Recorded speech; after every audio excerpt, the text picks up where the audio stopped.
Key Immigration Mentor. I am helping people to make a plan and preparation and settlement for immigration in different countries around the world, that they will know that they're making the best choice possible to improve their lives and go to a place where they're treated best.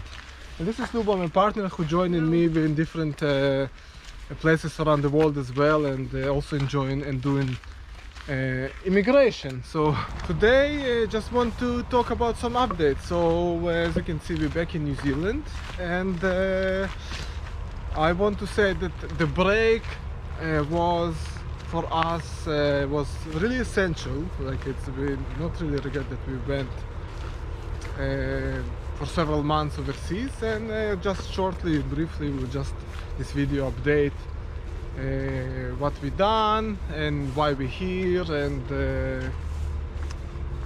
what are we potentially going to do next. Yeah, so stay till the end. I want to emphasize more like what I do. So a lot of people are thinking like immigration, it's the paperwork and the visas and renting the house and finding a job. No, this is kind of important part, but it's not the big part of immigration. The big part is actually to understanding where and why you making the move, and why do you think your life will be better if you move somewhere else, because that requires a lot of energy, effort, and emotional, and a lot of commitment, and also like long-term kind of investment of your time, money, and your resources, you know. So that's why understanding what is the reasons and to get the most accurate picture, there is a lot of mental preparation needed. And also, while you're doing this process and you decided, and we decided it's actually the right step for you, so there is a lot of settlement process involved, and that's something that I help with, because there are plenty of areas and difficulties will arise while you're doing immigration. For example, you know, financial, social life, culture, how they treat you at work, yes, connection, relationship, and generally how you feel about all this process. And also you have a lot of personal struggles that people carry from one place to another, which is not actually resolved. And all these things, as a qualified mental health professional and also immigrant and nomad myself, I really aware of and can actually help you out to do that. Back then in December, things are in New Zealand been quite tough with all the COVID restrictions and the freedom restrictions, and for us it was like a bit too much, while we had options to be in places where treat us way better. And as you can see, one of these places was Dubai, which after I was kicked out of hairdresser that I couldn't do a haircut, I went to Dubai, and actually it was a big relief just to go everywhere without actually, you know, needed to show a lot of documents or prove who you are, and you know. So it was really good to feel this freedom, not because it was like nice to have like a good meal or to have a haircut, but mostly from the psychological perspective. So the break was really important, and of course then we went to travel in Israel and a bit in Europe. And also we managed to have COVID, and then we received our recovery documents, and these recovery documents allowed us to move and go whatever we wanted with no issues. And we didn't need to take the magic pill in order to move somewhere. So we can share a little bit about this experience. Actually, it was just like, you know, ordinary influenza. For me, it took like 2 weeks to recover, and as I was mentally prepared, and I strongly believe in natural immunity, and I did exercising, I eat healthy and thinking every day about recovering, so it's like all together it worked very well. And after that, yeah, you just feeling relief that okay, it's gone, you can go out with your recovery certificate and you're already like free to move. Yeah, so basically, we naturally immune now, and that's also what I was hoping to my family, and thank God also my family also recovered naturally. And as Bill Gates said, that actually getting recovered from Omicron, it's the best kind of, it works better than any vaccines they had. So Mr. Gates, because this is, I know, a topic that you've spoken on again and again. You were ahead of the curve prior to the beginning of this pandemic. Where would you assess where we are today in beating COVID-19? Well, sadly, the virus itself, particularly the variant called Omicron, is a type of vaccine. That is, it creates both B cell and T cell immunity, and it's done a better job of getting out to the world population than we have with vaccines. If you do. And yeah, I think it's gone now, and we can move on and not to think about any more of those matters. But also we been to Ukraine, and unfortunately I couldn't stay there much because of this sad situation that's happening now, and that's why a lot of the things we planned actually changed because of the war. And next, of course, New Zealand lifted a lot of restrictions. For example, all this MIQ, and so. I mean, the MIQ facilities where you have to stay for the quarantine when you just arrive to the country. Yeah, so basically, short MIQ, just you go to hotels surrounded with military people, and you need to stay there for 14 days in a room in order to get out, and then pay a fine for $5,000 or $4,000, something like that. Depends how many people are staying in this room. So for me it was a big no-no, so there is no chance I would come back if I need to stay in this hotel. But luckily they kind of lifted this requirement on time, and that's one of the reasons we were able to come back. So thank you very much for returning some of our freedom, and that was a good reason to come back as well. And when we came back also, we noticed like there is a really ease on general pressure of all the restrictions, like, you know, like it's you don't feel it as back before. For example, with the mask, like it's still a mask required, but people are not really scared if like your mask is under the nose or something like that.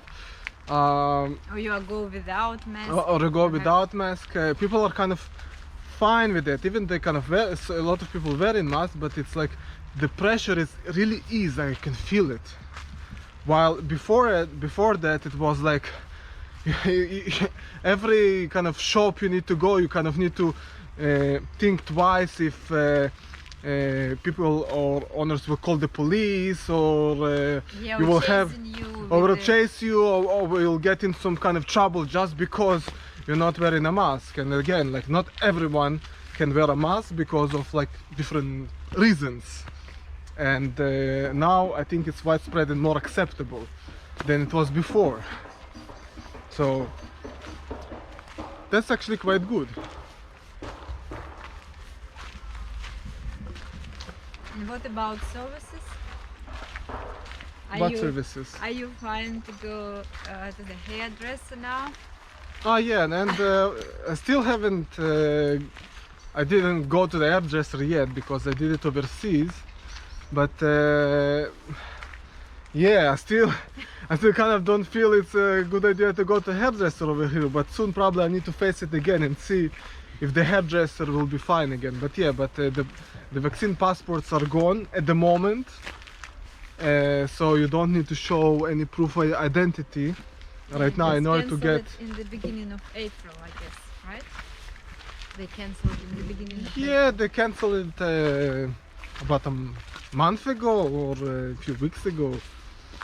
Yes, so that's another thing. So yeah, generally kind of things kind of going to be way livable for people who kind of think a bit differently and have their own thoughts and ideas on things. And in regards to immigration began to work again. So thousands of work visas been approved the last few months, way more than the last 2 years what was happening.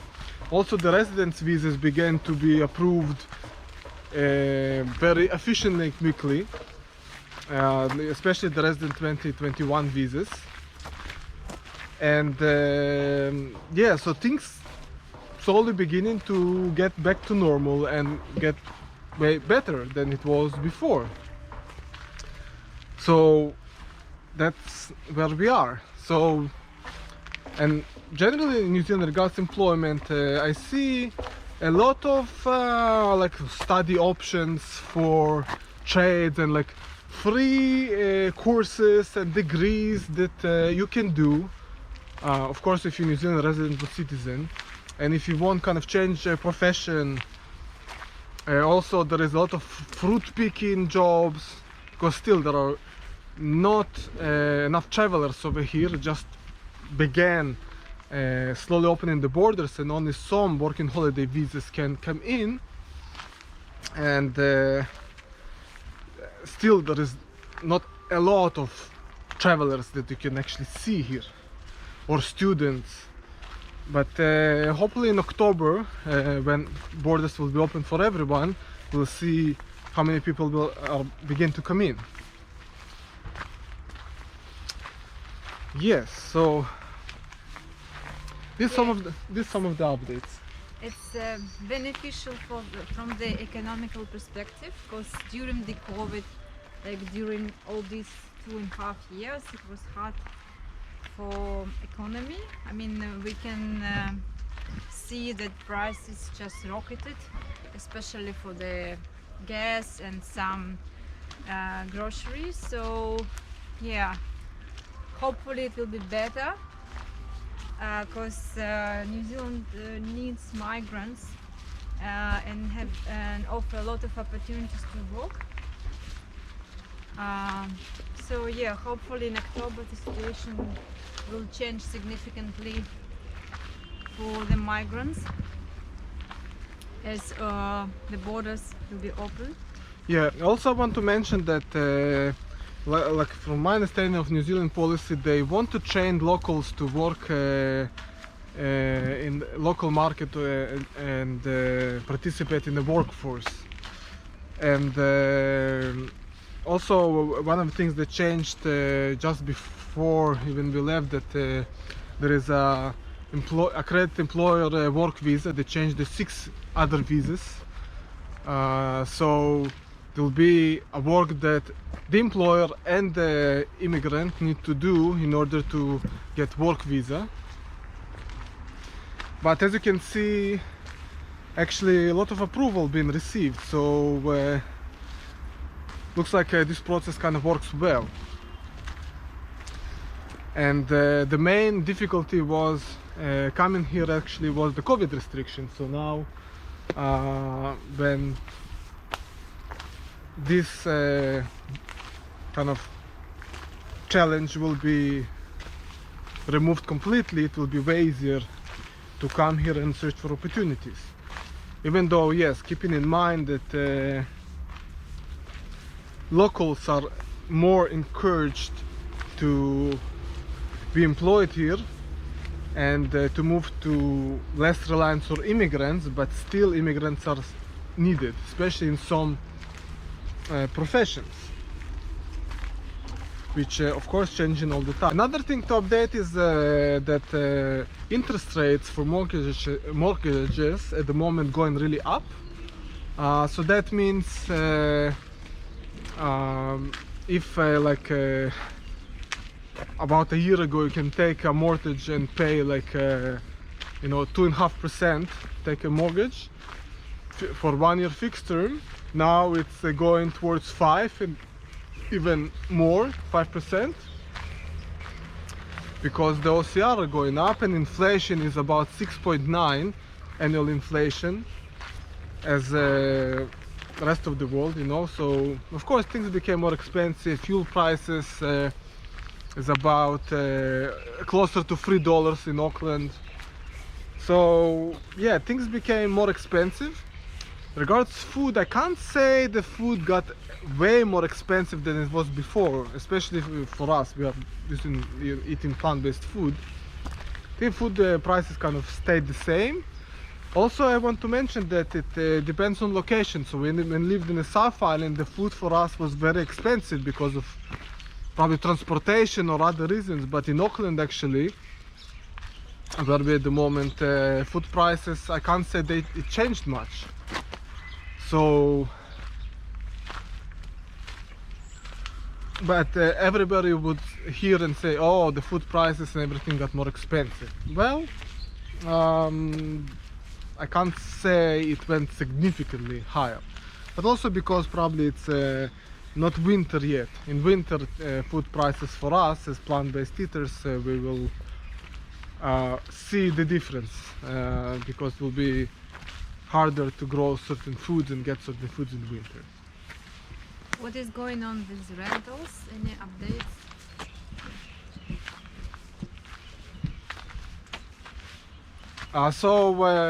Regards rentals, there is a rise in the renting prices, as you can expect when interest rates for mortgages is going up, so the rents are going up. And yes, the rent prices in Auckland we kind of really feel the change and the difference in the prices of accommodation, because the housing issues in New Zealand getting worse and worse over the years, and they didn't improve at all. And yeah, accommodation actually it's one of the major costs that impact living in New Zealand. Unfortunately, it's really almost no affordable housing, and there is big shortage of houses. So if we look in today regards immigration to New Zealand, the thing is it's became way less recommended, but of course it depends from where are you coming from. So if, for example, I'm looking at immigrants from Israel, Israel at the moment has way more benefits, way more positives actually than New Zealand, or even in some parts.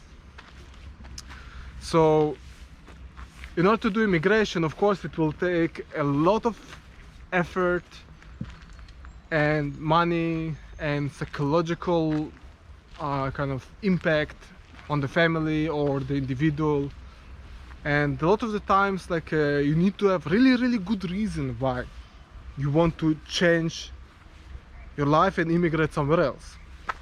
And again, each situation is different. To some people it actually will be really good to immigrate even today, but to some people actually it will be way better to stay, because the differences between other Western countries and New Zealand is diminishing. That's what I'm trying to say all the time. So for example, myself, when I immigrated here about 7-8 years ago, there was huge difference in the quality of life I will get here compared to what I actually could have in Israel back then. But some people actually won't feel this change or difference. So And of course, nature, it will be like a number one reason why actually New Zealand is better compared to other different countries. But what I want to say, each situation is individually different. That's why I'm suggesting, if you kind of planning to move to New Zealand or any other country, please kind of make time to do consultation with me. It will save you a lot of time, money, and to know what to expect, because a lot of the time what's written in the commercials or in the advertisements, it's not the reality of things. And can tell you, I kind of experienced in my own skin after living and exploring different countries around the world. So each situation will be different. And of course, if you are kind of have some mental health issues and some struggles and difficulties, and you are immigrating from one country to another, so because I'm a licensed therapist and I kind of specialize in immigration, health related topics, I'll be really happy to help you out. Do you have anything to add? What hasn't changed much, that is nature, and you can see all around us. So yeah, stay safe and take care. And before doing any significant movements in your life, just do your research and your homework to be successful with your immigration and whatever you plan. Good luck.